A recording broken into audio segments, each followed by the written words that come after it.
Welcome to another episode of the Chokeslam Wrestling Report. I am your host, the infamous Ultimate One, and today I am doing this video to talk about what's been happening the last 48 hours after the Dark Side of the Ring and the episode called The Plane Ride from Hell, which included Ric Flair and the backlash that has been coming out of that because of what Ric Flair did in that airplane ride.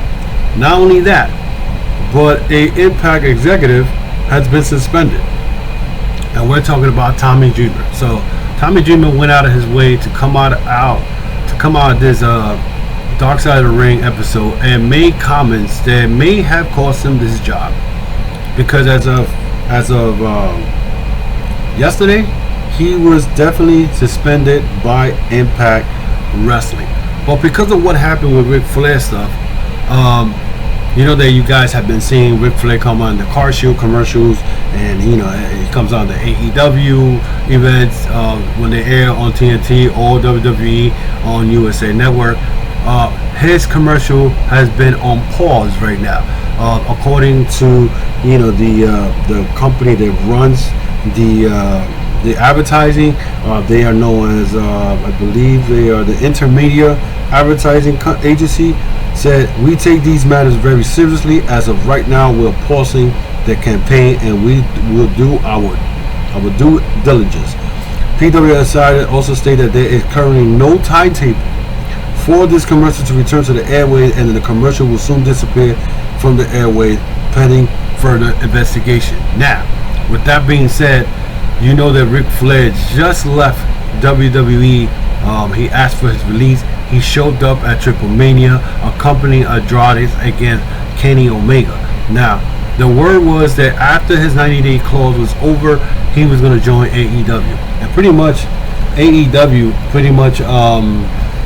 they teased this last week when Andrades wrestled Pac, and Chavo Guerrero got attacked by Andrades because he got angry because he claims he never gave the order to Chavo Guerrero to interfere in his match.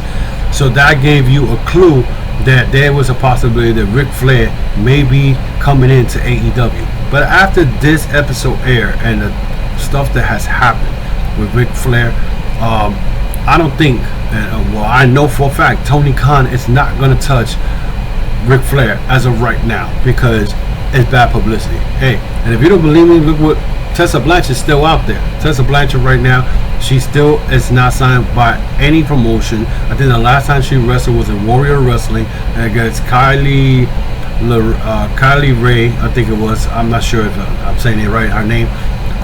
That was the last time we saw her wrestle in a company. But right now, AEW is not even touching Tessa Blanchard. What makes you think that they're going to touch Ric Flair after this? They're going to have to change the whole storyline with Andrades, because now Ric Flair, I'm telling you, Tony Khan is not going to touch Ric Flair. Now, what makes things even worse is that Impact's executive, Tommy Dreamer, decided to come out of this episode and talk about the plane ride from hell. He claims that when Ric Flair was there, he was not, he was joking around with his peanut all out, twerking, whatever he was doing, and then he approached the stewardess and got too close to her, which her hand actually touched, Flair's, junk, if you want to talk about it, and that she was scared for her life. She thought she was going to get raped, according to her. And then again, I don't blame her. When you're in a plane with a bunch of wrestlers, all men, majority of men, and you're just probably the only female there, probably as a stewardess, yes, you're going to be scared, because I can imagine what she went through seeing that. But the problem here is that Tommy Dreamer was like, no, he was a joke. He was joking. I don't think he would never rape a woman. I mean, he just made commentaries that was stupid. And then what made it worse, he said if she was really scared, why did she take the money? Of course, she sued WWE. WWE settled out of court with her, and she took the money, of course. But does not mean you're not going to discredit the woman for what she was going through and the fear. Here's the part where I find that Tommy Dreamer is a dumb idiot, and still stuck in 1996. Okay, this guy was, to me, was never a wrestler that I say that, you know, he was that good. He was a gimmick wrestler. He was an ECW many years, won the title only once, and whatnot. I think he won the title once. He was always embroiled with a feud with Sandman, Raven, Brian Adams. I think that's his name, Brian Adams, the fake Undertaker. And then you get on Busted Radio, you want to talk about other people's product and all that stuff, but yet you got, your mindset is just ridiculous, especially when it comes to women. And I don't understand it. I don't understand how you want to go and make a comment like that. And the question is, Dark Side of the Ring, when they do these episodes, they record them probably maybe a year, maybe 6 months before they start airing on TV. So basically, Tommy Dreamer said this probably months ago, thinking there was not going to be no repercussions to his statement. Now, I know a lot of people are going to be like, oh, well, that's freedom of speech or whatever.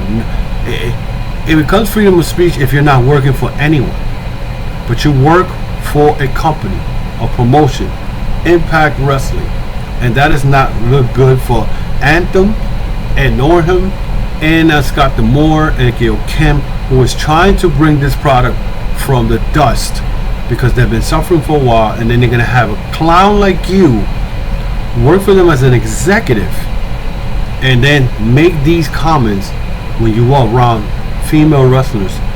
And most of the time, there's a lot of female wrestlers now that were back then in 96. Okay, and to me, I never liked the Tommy Dreamer, like I said, and if I had no respect for him now, back then I don't have totally no respect for him. As far as Ric Flair is concerned, it is a sad thing to hear, because Ric Flair is been known. It's not like this is new that Ric Flair gets naked, acts like a fool, takes his clothes off. This has been very documented, well documented throughout the years when he was the world champion. He likes to party a lot. He likes to do this and this and that. And those were the days when he was doing it. Now, it would be probably less of an impact if he was not in the wrestling industry. He would have been retired. He would have been somewhere locked in a closet or whatever the hell. But Flair craves the spotlight, the attention. This man has left, came back into wrestling because he mismanaged his money, and then he came back because his daughter was in WWE, and now he had just got let go by WWE because he asked for his release, but he still craves the spotlight. And what makes it worse is when you crave the spotlight, when you do something negative, the spotlight becomes way bigger than the actual positive spotlight. So now he's in this situation where he could have probably got away with it if Dark Side of the Ring would have never aired this. He would have been in AEW, but then that would have been looking bad for AEW because he would have been already signed with AEW. Now AEW is not going to touch him. They're not going to touch him. And I don't care what anybody says about, there's been worse. No, if you take a look at what's been happening in the last year and a half, the Speak Out movement a year ago, probably 14 months ago, came out and pretty much wiped out half of the damn freaking wrestling industry with all these accusations of these women about wrestlers. I mean, you had wrestlers retired. Marty Scurll, you don't see him anymore. He tried to come back to New Japan Pro Wrestling in January of this year, and the locker room went against it. He hasn't been seen. Joey Ryan tried to make it a charity event and whatnot from his bar wrestling, whatever it was called, and he put his little picture on the poster, and that failed miserable. The guy can't wrestle no more. His company went out of business. It goes to show you that when you do stuff behind the dark and the light, it will come on the light sooner or later. It could be years, it could be 20 years. This happened in 2002. We're in 2021. That's 19 years ago. But the things you do negative could affect you in the future. Negative stuff that you do in the past will come and affect you later on in the future, and people don't understand that. And wrestling fan, I saw somebody said, and the way I found out was because somebody had put something up. Well, if Flair did that Velveteen Dream was another guy who was accused of how you call it, sending explicit pictures to minors. But look at, think about it. Look at the history right now. So this happened in WWE. So this, I mean, and not to point out just WWE, but the fact that WWE hid this for so long, and it never came to light onto the dark side of the ring, and that's why WWE hates dark side of the ring, because it gets exposed. A lot of stuff that has happened in WWE has been exposed.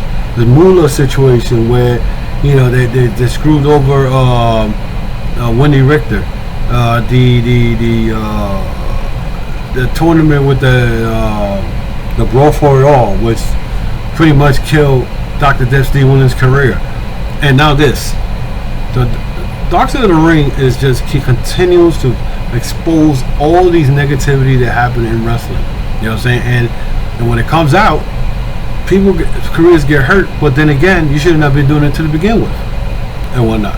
So now, here we are. So now, Car Shield right now, they're about to suspend that commercial. You're not going to see it no more. Tommy Dreamer may not have a job after this incident. You know, so if you guys, if you want, leave me a comment. Let me know what you think about this video. I mean, what's your thought about, you know, Ric Flair? I mean, again, this is not nothing new. Ric Flair's been doing this for years, but this time, stewardess got scared. She thought she was gonna get raped. She sued WWE. They settled out of court. She took the money. Tommy Dreamer tried to downplay this like it's nothing wrong with it. Do you think it was right for him to try to downplay it because he wants to be in the good graces of Ric Flair? Yeah. So let me know what you think. Leave me a comment. Give me your feedback on this video. So guys, if you want to follow me, you can follow me on the Chokeslam Wrestling Report on Facebook, Instagram, and Twitter. This is the Chokeslam Wrestling Report Extra.